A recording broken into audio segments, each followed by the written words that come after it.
तेज़ी से क्वेश्चन देखेंगे। ये है इतिहास के क्वेश्चन हैं और पिछले वर्ष जो 5 वर्ष के क्वेश्चन के बारे में बातें किए हैं इस चैनल के माध्यम से 5 वर्ष, उसके अलावा भी जो भी क्वेश्चन हैं बीपीएससी के आगे देखते रहेंगे और 5 वर्ष के क्वेश्चन सबसे पहले देख लेते हैं। उसमें से एक सेट आप लोग देख लेंगे तो 5 वर्ष के क्वेश्चन में।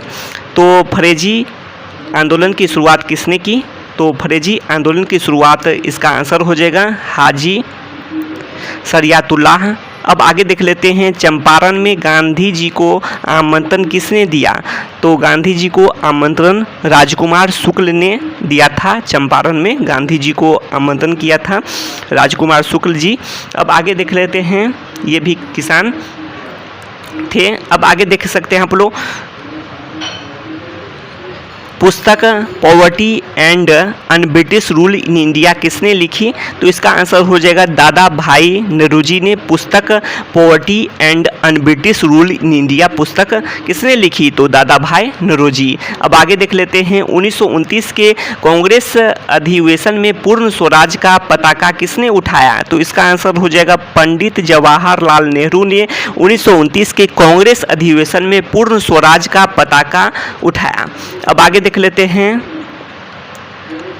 बंगाल और बिहार में, ये क्वेश्चन आप लोग देख लेंगे। बंगाल और बिहार में भूमि पर किराएदारों के अधिकार को बंगाल किराएदारी अधिनियम द्वारा कब स्वीकार किया गया? तो 1885 में बंगाल और बिहार में भूमि पर किराएदारों के अधिकार को बंगाल किराएदारी अधिनियम द्वारा स्वीकार किया गया।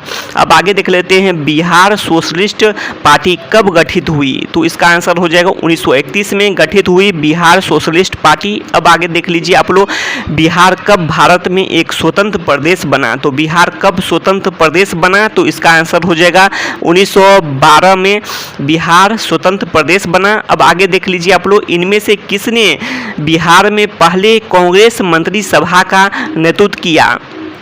तो श्री कृष्ण। अब आगे देख लेते हैं, तो आप लोग ये क्वेश्चन देख रहे होंगे, इस पर विस्तार से बातें किए हैं तो इसलिए संक्षेप में बातें करेंगे। भारत में पशुपालन एवं कृषि के प्राचीनतम साक्ष्य प्राप्त हुए हैं। तो पशुपालन एवं कृषि के प्राचीनतम साक्ष्य मेहरगढ़ से प्राप्त हुए हैं। अब आगे देख लीजिए आप लोग तेजी से बातें करने वाले हैं। तो इनमें से किसने पहली बार यह व्याख्या की थी कि पृथ्वी के अपनी धुरी पर घूमने के कारण प्रतिदिन सूर्योदय एवं सूर्यास्त होता है? तो आर्यभट्ट हो जाएगा इसका आंसर। अब आगे आप लोग देखते चलें क्वेश्चन। भगवान बुद्ध के महापरिनिर्वाण के बाद पहली बौद्ध संगीति हुई थी। तो महापरिनिर्वाण के बारे में बातें की हैं। निधन आप लोग ऐसे समझें तो कुशीनगर में हुआ था। अब आगे देख सकते हैं ऐसे में, तो ये क्वेश्चन का आंसर हो जाएगा ये राजगीर में, राजगीर के हैं पहली में, और दूसरा ये हो गया, और तीसरा ये हो गया, और चौथा हो गया कुंडलवन में, और शासक इसका अजातशत्रु हो गया इसका। तो ये सब बातें विस्तार से कर चुके हैं। तो शासनकाल पाटलिपुत्र में अशोक में, तो ये सब आप लोग जानते हैं शासनकाल में हुआ था, विस्तार से बातें कर चुके हैं। स्वर्ण भूमि का वह राजा कौन था जिसने नालंदा में एक बौद्ध विहार की स्थापना की तथा उसके रख रखाव हेतु अपने दूत द्वारा देवपाल से 5 गौ दान में देने के लिए प्रार्थना की? तो इसका आंसर हो जाएगा बालपुत्र देव। स्वर्ण भूमि का वह राजा था जिसने नालंदा में एक बौद्ध विहार की स्थापना की तथा उसके रखरखाव हेतु अपने दूत द्वारा देवपाल से 5 गौ दान में देने के लिए प्रार्थना की। अब आगे बात कर लेते हैं, 2 बार बोल देते हैं जिससे आप लोग सुनकर याद रख सकते हैं। अब आगे देख लीजिए आप लोग इनमें से किसने सर्वप्रथम व्यापक पैमाने पर स्वर्ण मुद्रा का प्रचलन किया? तो बीमा कदफिसेस हो जाएगा, इसका आंसर ये होगा। अब आगे देख लेते हैं पेरिप्लस ऑफ द इरिथ्रियन सी किसने लिखी? तो इसका आंसर हो जाएगा ई ऑप्शन दिया गया है, तो ये हुआ। अब आगे देख सकते हैं आप लोग इस पर बातें कर चुके हैं, और इसका आंसर जो प्लिनी के बारे में बात करें तो क्या लिखे? तो ये लिखे हैं द नेचुरल हिस्ट्री, और ये हो गया द ज्योग्राफी, तो ये है। अब आगे देख लीजिए आप लोग, इसमें होगा विलियम एच शॉफ। अब आगे देख सकते हैं आप लोग इसमें विलियम एच शॉफ, ई ऑप्शन जो दिया गया था। अब आगे देख सकते हैं आप लोग बिहार पर बिहार पर बख्तियार खिलजी के हमले का पहला विवरण प्राप्त हुआ है? तो तबकात-ई-नासरी से प्राप्त हुआ है, तबकात-ई-नासरी से प्राप्त हुआ है। अब आगे देख सकते हैं आप लोग, इन शासनकालों में से किसने अपनी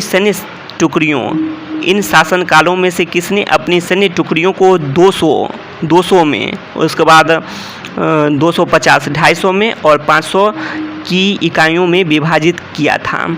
तो इसका आंसर क्या होगा, आप लोग कमेंट करके बताना न भूलें। तो इसका आंसर हो जाएगा ई ऑप्शन होगा। और आगे बात कर लेते हैं, और यहाँ पर आप लोग देख सकते हैं कि सुल्तान ने ज़मीन में फसल की नपाई का आधा राजस्व के रूप में दावा किया।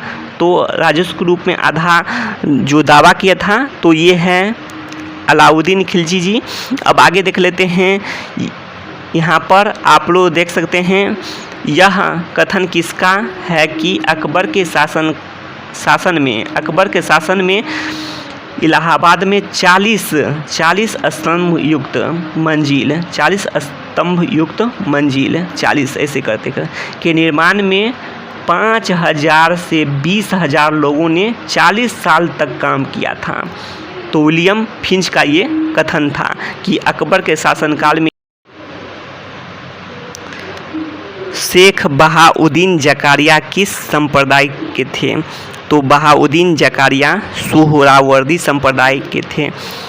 कश्मीर का अकबर के नाम से प्रसिद्ध सुल्तान ज़ैनुल आबिदीन